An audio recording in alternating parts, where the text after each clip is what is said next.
एक समय की बात है। द्वारका नगरी में दिन श्री कृष्ण अपने दिव्य आसन पर बैठे हुए थे। तभी देवर श्री नारद नारायण नारायण का जाप करते हुए उनके पास पहुंचते हैं और उन्होंने प्रणाम करके और बोले, हे प्रभु, आप त्रिकालदर्शी है। मैंने सुना हो कि जो जीव मनुष्य जन्म लेता है, क्या उसका भाग्य पहले से लिखा होता है? हे प्रभु, मैं जानना चाहता हूँ कि मनुष्य के साथ जो कुछ घटना घटित होता है वह उसके जन्म से पहले तय होता है या वह पिछले जन्म का भोग भोगता है? क्या ये सत्य है या हम अपनी मेहनत और कर्मों से उसे बदल सकते हैं? फिर भगवान श्री कृष्ण नारद की बात सुनकर मुस्कुराए और बोले, हे नारद, आपका ये प्रश्न बहुत ही गुण और महत्वपूर्ण है। जो मानव जाति उसके जन्म, कर्म और मृत्यु पर आधारित है। फिर कृष्ण बोले, हे नारद, मैं तुम्हें एक कथा सुनाता हूँ जो न तुम्हारे इस प्रश्न उत्तर देगी बल्कि हर मनुष्य के लिए एक चेतावनी और प्रेरणा भी होगी। तुम इस कथा को पूरे ध्यानपूर्वक आखिरी तक सुनो। कृष्ण बोले, हे नारद, ये गरुड़ पुराण की है।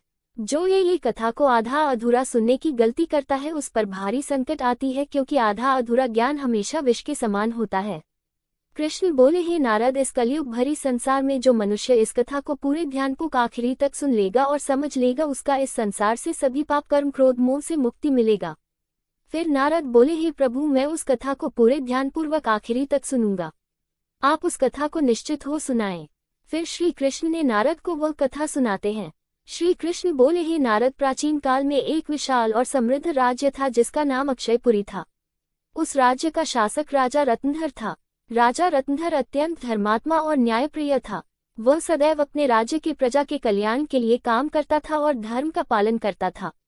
उसे भगवान से एक संतान का आशीर्वाद चाहिए था ताकि वह अपने राज्य का कार्यभार किसी योग्य उत्तराधिकारी को सौंप सके। फिर है नारद, राजा रत्नधर और रानी दोनों ने कई वर्षों तक तपस्या की। इससे भगवान शिव ने प्रसन्न होकर उसे संतान होने का वरदान दिया। फिर एक दिन भगवान शिव के आशीर्वाद से रानी गर्भवती हुई। राजा और रानी अत्यंत प्रसन्न थे, क्योंकि वे चाहते थे कि उनका बेटा महान शासक बने और राज्य को सुख समृद्धि की ओर ले जाए। परंतु जब रानी ने बेटे को जन्म दिया तो वह बच्चा विकलांग और शारीरिक रूप से कमजोर था। उसके शरीर की हड्डियां टूटी हुई थी और वह शारीरिक रूप से सक्षम नहीं था। राजा रत्नधर का दिल टूट गया। उसने भगवान से यह सवाल पूछा कि ऐसा क्यों हुआ।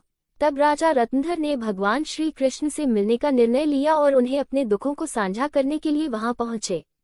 राजा ने भगवान से पूछा, हे प्रभु, मैंने इतनी तपस्या की, यज्ञ किए, फिर भी मेरे बेटे का जन्म विकलांग क्यों हुआ?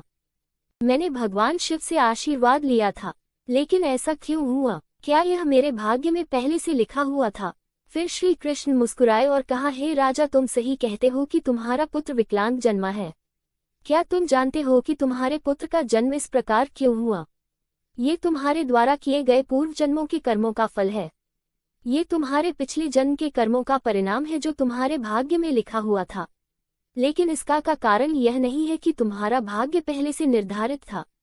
ये घटना तुम्हारे और तुम्हारे बेटे के कर्मों का फल है जो उसके पिछले जन्मों से जुड़ा हुआ है। राजा ने आश्चर्यचकित होते हुए पूछा, हे प्रभु, क्या भाग्य वास्तव में पहले से लिखा होता है? श्री कृष्ण ने कहा, जन्म, मृत्यु और जीवन के उतार चढ़ाव पहले से निर्धारित होते हैं, लेकिन हम जो कर्म करते हैं वो हमारे भाग्य को बदल सकते हैं। जिस दिन तुम्हारे बेटे का जन्म हुआ उस दिन तुमने एक विशेष संतान का वरदान प्राप्त किया था, लेकिन उस संतान को चुनौतियां मिलना जरूरी था ताकि वह अपने जीवन में धैर्य, साहस और पराक्रम को विकसित कर सके। लेकिन उसका भविष्य केवल उस समय के कर्मों से नहीं होता है, बल्कि यह तुम्हारे पिछले जन्मों के कर्मों का परिणाम है।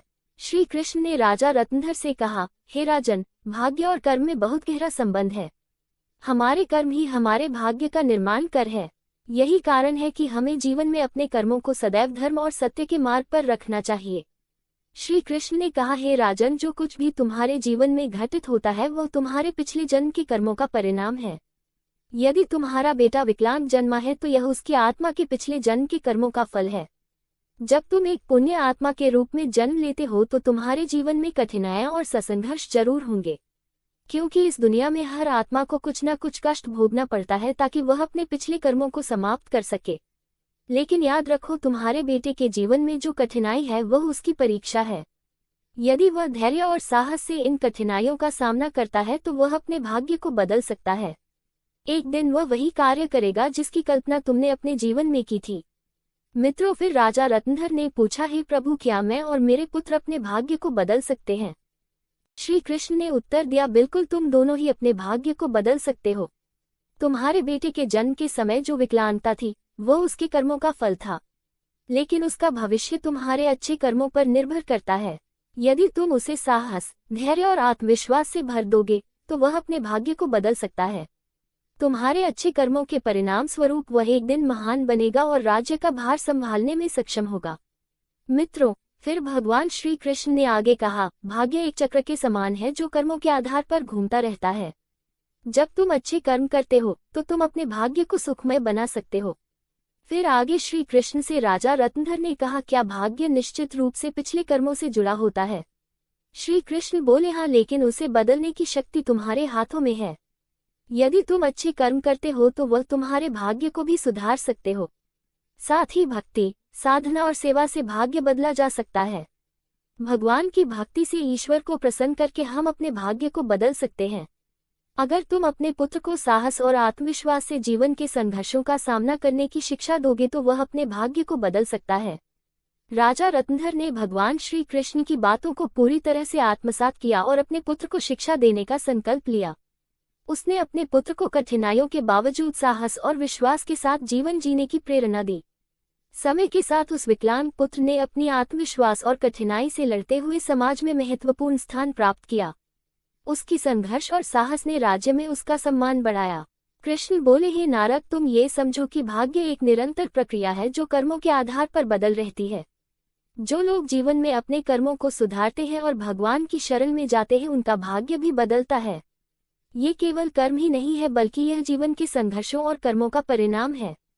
मित्रों, फिर श्री कृष्ण ने नारद से कहा, ये कथा हमें ये सिखाती है कि जीवन में जो कुछ भी घटित होता है वह हमारे पिछले कर्मों का फल है। भाग्य और कर्म का कोई निश्चित प्रारूप नहीं है।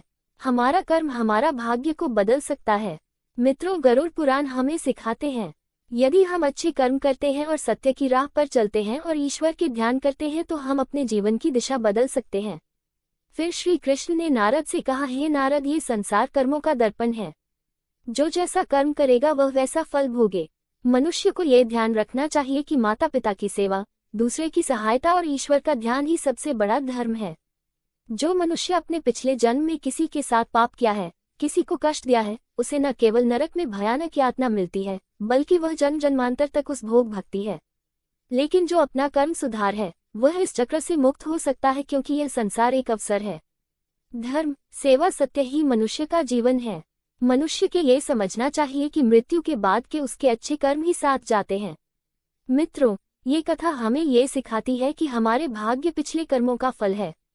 हर पाप का दंड, हर पुण्य का फल निश्चित होता है। हे मनुष्य, तुम अपने कर्मों पर ध्यान दो। स्वार्थ, पाप और अहंकार को त्यागो। धर्म, सत्य और सेवा को अपनाओ, क्योंकि यही जीवन का सबसे भरा सत्य मार्ग है। मित्रों, श्री कृष्ण ने इस प्रकार नारद को गरुड़ पुराण के रहस्य को बताया।